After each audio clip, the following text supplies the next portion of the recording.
Hi అండి. నమస్తే. Welcome to our channel simply Rajani Keshavarao. నేను మీ రజని. కొంతమంది చిన్న చిన్న కారణాలతోనే జీవితంలో వెళ్ళాల్సిన గమ్యానికి వెళ్ళకుండా పక్కకు తప్పుకుంటారు. సరే, అవేమైనా పెద్ద పెద్ద కారణాలతోనా అంటే కాదు, చిన్న విషయాలకే. కలలు గొప్పగా ఉంటాయి, కానీ ప్రయత్నాలే మొదలు కావు. ఈ విషయంలో ముందుగా ఒక చిన్న స్టోరీ తెలుసుకుందాం. గద్ద చెప్పే జీవిత పాఠం. ఆకాశంలో ఎగురుతున్న గద్దలు చూస్తుంటాము.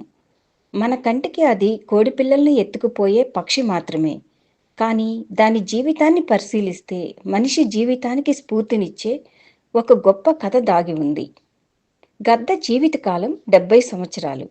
గద్దకి 40 ఏళ్ళు వచ్చేసరికి గోళ్ళు బాగా పొడవుగా పెరిగి ఆహారాన్ని పట్టుకోవటానికి సహకరించవు. పొడవైన దాని ముక్కు కొన వంగిపోయి ఉంటుంది. ఈ కారణంగా ఆహారం పట్టుకోవటం కష్టమవుతుంది.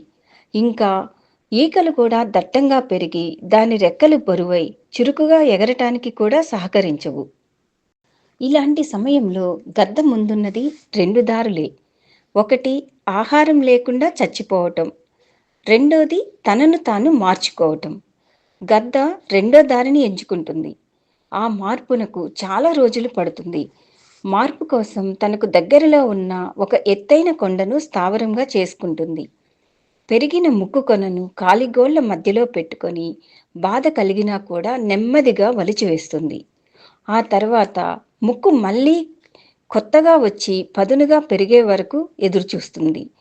పదునుగా పెరిగిన కొత్త ముక్కుతో అవసరాన్ని మించి పెరిగిన కాలిగోళ్లను వదిలించుకుంటుంది. ఆ తర్వాత తన ఈకలను తానే పీకేస్తుంది. అలా మళ్ళీ కొత్తగా జన్మిస్తుంది. ఈ మొత్తం ప్రయత్నాలలో గద్ద ఎంతో బాధను, శ్రమను అనుభవిస్తుంది. అయినా కూడా ఎంతో ఓర్పుతో తన కొత్త జీవితం కోసం ప్రయత్నం చేస్తుంది. ఇప్పుడు బరువుగా ఉన్న రెక్కలు తేలికైపోతాయి. ముక్కు మళ్ళీ పదునుగా మారుతుంది. గోర్లు కూడా ఏదైనా పట్టుకుంటే వదలకుండా తయారవుతాయి. మళ్ళీ బతుకు పోరాటంలో దూకేస్తుంది. గద్ద జీవితంలో ఎంతో గొప్ప స్ఫూర్తినిచ్చే స్టోరీ ఉంది కదా. చిన్న చిన్న విషయాలకే కృంగిపోయి జీవితాన్ని నాశనం చేసుకునే బదులుగా పోరాడితే గెలుపు మీ కాళ్ళ దగ్గరకు వస్తుంది. మనం గెలవాలంటే మనలో మార్పు తప్పనిసరి. అక్కడే ఆగిపోతే మిమ్మల్ని చూసి మీకే బోర్ కొట్టేస్తుంది. ఇక సమాజం మిమ్మల్ని పట్టించుకోవటం మానేస్తుంది. నీ రాత రాసేది ఎవరు? నీ దారి మార్చేది ఎవరు? కలలు నీవి, కష్టం కూడా నీదే. తలచేది నువ్వు, తలపడేది కూడా నువ్వే. ఓటమి నీదే, గెలుపు కూడా నీదే. నీ ప్రయత్నం, నీ విజయం, నీ జీవితం అంతే.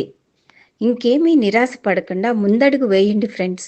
అందరికీ మీరు చేసే ప్రతి పనిలో విజయం లభించాలని కోరుకుంటూ మీ రజని.